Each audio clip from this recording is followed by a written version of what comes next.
दोस्तों वैसे तो दुनिया भर में बहुत सारी खूबसूरत हिस्टोरिकल बिल्डिंग्स मौजूद है, लेकिन बात करें ताजमहल की तो उसके आगे सारे बिल्डिंग्स की चमक फीकी पड़ जाती है।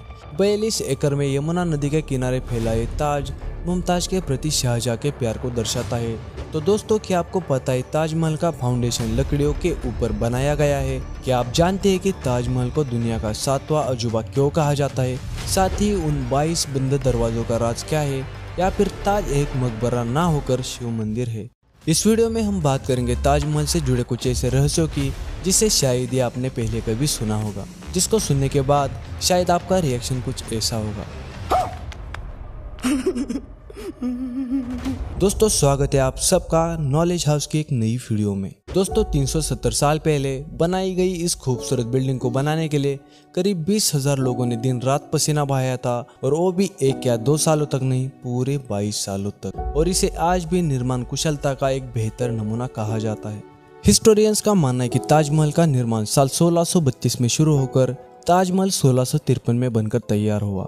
ताजमहल को इतना बारीकी से बनाया गया है कि दुनिया के टॉप इंजीनियर्स आज भी उसकी तारीफ करते हैं। इस बिल्डिंग को कुछ ऐसे डिजाइन किया गया है कि जब आप मेन गेट से ताजमहल को देखते हैं तो आपको काफी बड़ा लगता है, पर जैसे ही हम अंदर जाने लगते हैं तो ताज हमें छोटा होता दिखाई देने लगता है।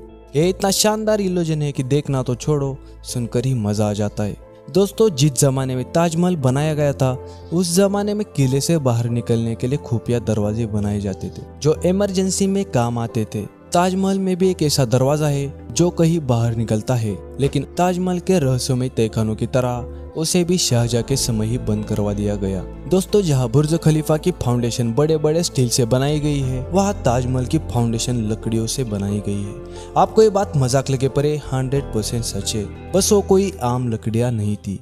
दोस्तों दरअसल ताजमहल को यमुना के तट पर बनाया गया है, इसलिए वहां पर जमीन में पानी की मात्रा बहुत है। मुगल आर्किटेक्चर्स ने फाउंडेशन को मजबूत बनाने के लिए ऐसी लकड़ियों का इस्तेमाल किया जिसको जितना ही मॉइस्चर मिले वो उतना ही स्ट्रांग बन जाती है। मुमताज महल ने मरने से पहले शाहजहां से ख्वाहिश जताई थी, वो चाहती थी कि उसकी कब्र दुनिया के सबसे खूबसूरत मकबरे में बनाई जाए, इसलिए शाहजहां ने ताजमहल का निर्माण किया। दोस्तों ताजमहल पर शोधकर्ताओं ने बहुत सारे रिसर्च किए और इसी रिसर्च में कुछ बातों का पता चला।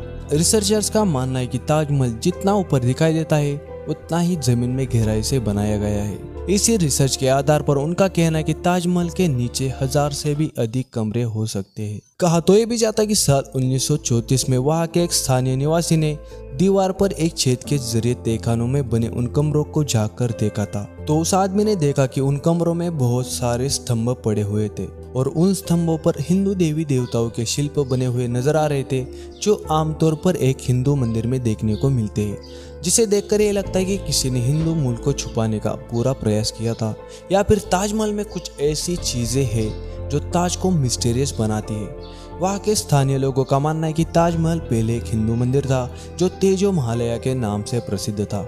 बाद में इसे ताजमहल का नाम दे दिया गया, पर दोस्तों ये तो एक मिथ है, सच्चाई क्या है तो कोई नहीं जानता। कई लोगों का कहना है कि सरकार ने 22 कमरे इसलिए बंद रखे क्योंकि इन कमरों में छिपी सच्चाई के चलते फ्यूचर में कोई प्रॉब्लम ना खड़ी हो। ताजमहल की खास बातों में से एक बात यह है कि ताजमहल दिन के अलग अलग पहर के हिसाब से अपना रंग बदलता है। सूरज निकलने से पहले ताज ब्लैक शेड का नजर आता है, सुबह देखने पर बिल्कुल गुलाबी दिखता है, और दोपहर ताज की खूबसूरती का और एक नया रूप देखने को मिलता है। चांदनी रात में ताज सुनहरा नजर आता है। ये इसलिए होता है क्योंकि सफेद मार्बल सूरज और चांद की रोशनी पड़ने पर कलर्स रिफ्लेक्ट करता है। दोस्तों बहुत सारे लोग इंटरनेट पर ये सर्च करते हैं कि ताज में लाइट्स क्यों नहीं लगाई गई, बल्कि लाइट्स की वजह से तो ताज की खूबसूरती और बढ़ सकती है। दोस्तों ताज पर लाइट्स न लगाने के 2 कारण बताए जाते हैं। एक कि ताजमहल पर लाइट्स लगाने से बाहर के कीड़े मकोड़े लाइट्स की तरफ अट्रैक्ट होंगे और ताज की दीवारों पर बैठेंगे, और इस वजह से ताज की दीवारें गंदी और डैमेज हो सकती है। दूसरी मेन वजह यह है कि इस्लामी कल्चर के अनुसार मकबरे या कब्रिस्तान में लाइट्स नहीं लगाई जाती, और ताज तो एक मकबरा है। दोस्तों क्या आप शाहजहां के उस ब्लैक ताजमहल बनाने के सपने के बारे में जानते हैं, जो उसने किसी बेगम के लिए नहीं बल्कि खुद के लिए देखा था? दोस्तों शाहजहां के ब्लैक ताजमहल बनाने की थ्योरी काफी फेमस है, पर यहाँ ट्विस्ट ये है कि ब्लैक ताजमहल बनाने से पहले शाहजहां को अपनी बेटी द्वारा कैद कर लिया गया और जेल में ही उसकी मृत्यु हो गई, इसलिए ब्लैक ताज कभी बना ही नहीं। दोस्तों हर दिन आगरा में दुनिया भर से हजारों टूरिस्ट इस प्यार की निशानी ताज को देखने आते हैं। दोस्तों आज तक हमने पढ़ा और सुना है कि कुतुब मीनार इंडिया की सबसे टॉलेस्ट बिल्डिंग है, पर मैं अगर कोई ये सच्चाई नहीं है तो शायद आप मुझ पे यकीन ना करें, पर आप गूगल कर सकते हैं। ताजमहल कुतुब मीनार से 2 फीट ऊंचा है। जहाँ कुतुब मीनार की ऊंचाई 238 फीट है, वहाँ ताजमहल की ऊंचाई 240 फीट है। दोस्तों अगर बात करें ताजमहल के मीनारों की तो वो बिल्कुल सीधी खड़ी नहीं है। आपको पता है इसका बिहाइंड द रीजन क्या है? दोस्तों आपने आज तक सुना ये होगा कि ताज की मीनारें इसलिए बाहर की तरफ झुकी हुई क्योंकि अगर भूकंप आ जाए तो ताजमहल को कोई नुकसान ना हो। शायद ये भी बात सच है, पर आपको पता है इसका मेन रीजन? दोस्तों मेन रीजन ये है कि ये मीनारें बाहर की तरफ झुकी हुई है क्योंकि अगर इनको सीधा खड़ा किया जाता तो ये दूर से देखने पर अंदर की तरफ झुकी हुई लगती, जैसा कि आप इन मस्जिदों में देख सकते हैं। दोस्तों ताजमहल का निर्माण उस्ताद अहमद लाहौरी की देखरेख में किया गया था। उस्ताद अहमद लाहौरी मुगल काल के बहुत बड़े आर्किटेक्ट थे। दोस्तों कुछ लोग कहते हैं कि ताजमहल बनवाने के बाद शाहजहां ने सभी मजदूरों के हाथ काट दिए थे, पर रियलिटी में देखा जाए तो इसका कोई प्रमाण और सबूत कहीं नहीं मिले, बल्कि ताजमहल जिनके नेतृत्व में बनाया गया था वो उस्ताद अहमद लाहौरी, उन्होंने ही आगे जाके लाल किले का रिकंस्ट्रक्शन किया था और उन्हीं मजदूरों ने शाहजहां के लिए बहुत सारे कंस्ट्रक्शन के काम किए थे। कहा तो ये भी जाता कि ताजमहल शाहजहां ने नहीं बल्कि समुद्रगुप्त ने बनवाया था। जिस जगह पर हम आज की तारीख में ताजमहल जैसी भव्य इमारत को देखते हैं वहाँ पहले शिव मंदिर था जिसका नाम तेजो महालया था और उसी की छत से टपकने वाला पानी शिव जी के शिवलिंग पर बूंद बूंद कर टपकता था। दोस्तों ये तो सभी जानते कि मुमताज शाहजहां की पत्नी थी, पर शायद ये कोई जानता कि मुमताज शाहजहां की तीसरी पत्नी थी। दोस्तों अगर आज के दौर में ताजमहल की कीमत की बात करें तो संगमरमर का ये अनमोल मकबरा 7,000 करोड़ से भी ज्यादा महंगा है।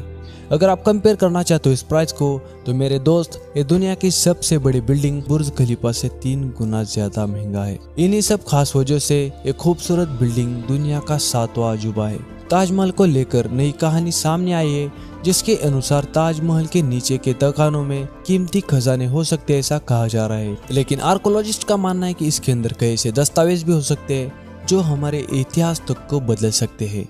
इन्हें खोलने से हमारे टूरिज्म पर असर पड़ सकता है, इसलिए गवर्नमेंट इन कमरों को खोलने का कभी आदेश नहीं देती। दोस्तों अगर वीडियो इंफॉर्मेटिव लगी हो और इससे आपको ताजमहल के बारे में नई चीजें जानने मिली हो तो इस वीडियो को अपने दोस्तों और फैमिली के साथ जरूर शेयर करना।